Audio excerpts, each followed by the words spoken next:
Good evening and welcome to 630 Point of View. Tonight it's our Friday roundtable discussion.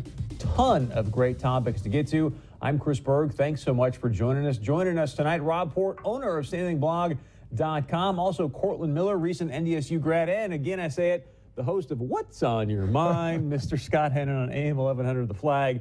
Ton of great topics to get to. And I want to start with this whole disappointment, disgust that I've got for our media. Today, again, what is it now, day 4 or 5, I watched the intro to the Today Show, and what do they lead with? With all the things going on in our nation, they lead with Cecil the Lion. We can go Cecil versus, oh yeah, Fiat Chrysler holding up some of the recall vehicles that clearly have probably attributed to some deaths. We can talk about the Planned Parenthood situation. We can talk about sanctuary cities. Where's the outcry about that? But everyone now is going crazy over Cecil the Lion. Am I glad that this thing got shot illegally? Absolutely not. But to lead newscasts continually day after day after day with this, we've got human beings being killed. I don't get it. I'm going to offer this up to all you guys. Scott, you're in this business. Are we in the, what's going on? Every week you're on the show, I feel like I'm in the Twilight Zone. Yeah, I don't know. It's really bizarre. I mean, I had a post that has created a lot of, discussion on my Facebook page, and I said, it's a lion. Get over it. And I mean it. I mean, this is ridiculous. This has gotten way out of hand, and this man is losing his business over this. I mean, they're protesting down there. People are saying, hey, we should cut his head off and skin him alive. Oh, I mean, it's just, so I will say this. I have a lot of listeners who call in and say this is some sort of cooked up conspiracy by the media to get rid of the other news. I don't know if they get in rooms and think of this stuff or not, but to me, it says more about us. Because what the media is doing is portraying the fact that this has caused a firestorm of people protesting and going crazy. And literally, if you get crazy over one lion who's shot, by the way, but for the fact they didn't have a tag for the lion legally, right? In other words, the lion coming out, everything there was done under quote unquote standard practice for hiring a guide and getting it out. They didn't have an actual tag for a lion, but otherwise, this guy did everything exactly right, and so did these hunters. So it wasn't even that big of a controversy. But this lion had a GPS tracker. This thing should not have been hunted. Well, but the point is, he was in a protected area, and he came out of that protected area. That's where he was shot. That happens, and that's standard practice. Now, I don't want to get sucked into the lion debate because it's dumb, but I don't hear these same people expressing outrage over the body parts of babies being picked through and debated about which one is the best one and how much money it can bring. It is absolutely insane. Which is illegal, by the way. Illegal. Cortland, I want to give you, excuse me, yeah, illegal. Did I say illegal? Cortland, your thoughts on, I mean, the media continuing to shove this lion story down our throats. Yeah, well, I'm not a member of the media, so I don't know if you guys get together and decide. But that's what I want to hear from you. As an average Joe consumer, when you see this stuff, are you kind of going, oh, okay, or are you going, what is going on here? It's a little bit crazy to me. Run the standard procedure, run an investigation of the guy, if you clear it, whatever. But it doesn't need to be the leading story on the news every time. If you're going to run a story about an issue in Zimbabwe, run a story that the people of that nation are concerned about, like their 80% unemployment or their massive government corruption. Do a story on something like that actually, Yeah, where's the idea about, hey, why don't we go create some more jobs in Zimbabwe so we don't have these guys going out there and leading all the hunting? Which hunting does, by the way, contributes to their economy mightily. And a lot of these people that are anti-hunting freaks, right? They don't want any hunting anywhere. So people hunt, whether it's legally or illegally, all the time, and it just doesn't make news. How many lions get poached every year, do you think?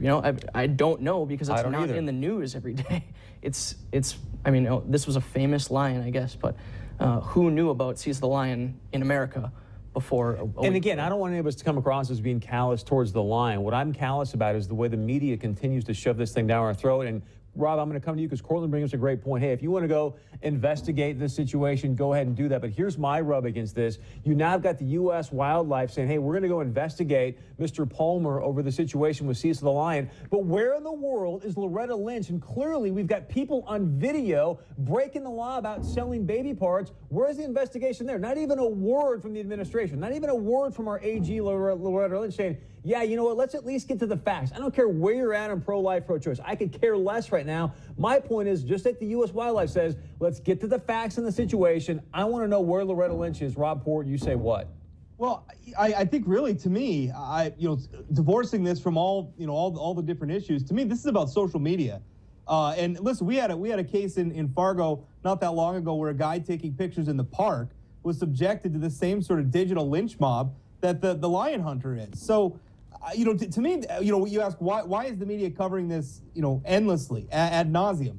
And it's because this is what's on social media. Social media is driving everything now. Why is President Obama, in order to, I guess not Obama specifically, but his allies in the advocacy sector, they put out a video today with Jack Black and Morgan Freeman and other celebrities to defend his Iran video. And we can make fun of them and say these are unserious people, but that's going to reach people because we live in an age where likes and retweets and viral videos matter more than thoughtful debate. I mean, this is what we're living in. And to me, it's frightening because you never know what this is going to erupt. It's absurd that a lion is getting this much attention. But here's my question, though, Rob. You're talking about the media. My question is, what's going on with our culture, with our society? Because obviously, it's not the media that's doing all the shares and likes. We live in a new age of digital populism, and it's all mob. But hold on. This is what I want to. I want to get to the core of what's going on with us as human beings. I'm going to bring up this picture right now, create obviously an analogy here, and we're going to have this conversation about what in the world is going on with we as human beings. Can we get this picture, please?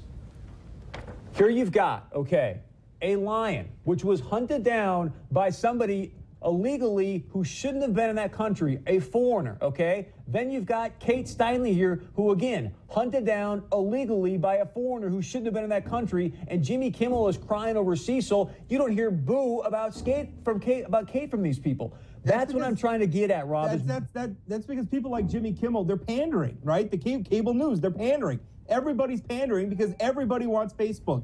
Everybody wants to go viral. That's what it is now. It's all about clicks and likes and retweets. That's what it is now. I don't think Jimmy Kimmel really cares about the lion. I understand that, but I think he knows that crying about it will make his video go viral. I think it's up to us, Chris. That's what I was just going to say. I'm with you on the outrage, and I'm with you just sitting here scratching my head going, is this America? Is this the America we know? And our founding fathers not spinning in the graves when they look at what's happening to the American people and this kind of character and stock that the lynch mobs, the digital lynch mobs that Rob is talking about are happening? I think those of us that see it happening have to push back against this. You can't let the mob win.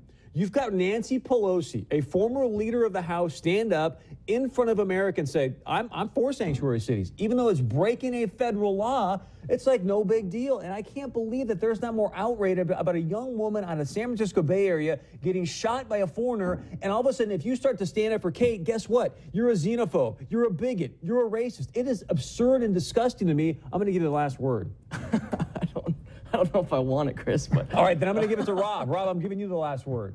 Yeah, Chris, I think you're right. And again, I mean, we could talk about what everybody's priorities should be or what issues are more important or not important. Again, I think I got to get back to it. This is the mob. It's unpredictable, and frankly, it's frightening. I mean, who knows? I mean, a video of something you or I say on television could go viral, and next thing you know, we'll have people tweeting our home address and everything, trying to attack us. People need to think. But before they're doing this, I mean, people are they're on Facebook, and it's like they become mindless members of the mob, and they're not thinking anymore. See, I would disagree. I think people are taking in this media, and for some reason, maybe they get sucked up by the mob or whatnot. Don't push it off on the media. We're to blame. Scott had it right. It's our fault. That's what I'm saying, because we're obviously digesting this. I'm not saying the media is doing all the shares and clicks. Somebody's doing that out there, and we as a society are going, yeah, let's go fall into this mob trap about it. And again, I'm not being callous about Cecil. My point is, you've got a young woman, exact same scenario. We just showed you the picture, but I don't see nearly the outcry about Kate Steinle in the Bay Area that I do about Cecil the Lion. I also don't see political leaders vying right now for a lot of attention saying that. Because you're going to get called a racist and a bigot. Well, look at Trump, and that's exactly what we're talking about later on the show. Trump skyrockets. He's like, I don't care. Call me what you want. I want to stand for an actual woman that was innocently killed. I'm irate about this. When we come back, we're going to lighten things up and talk. I can't believe I'm going to say this after what I just talked about. But one of the big stories here in our community this week was booze at the Bison games. It's like we're at the Coliseum. Should the people that have money be able to drink and everyone else just kind of sit there and, fan to them? I don't know. We're going to discuss that right after this.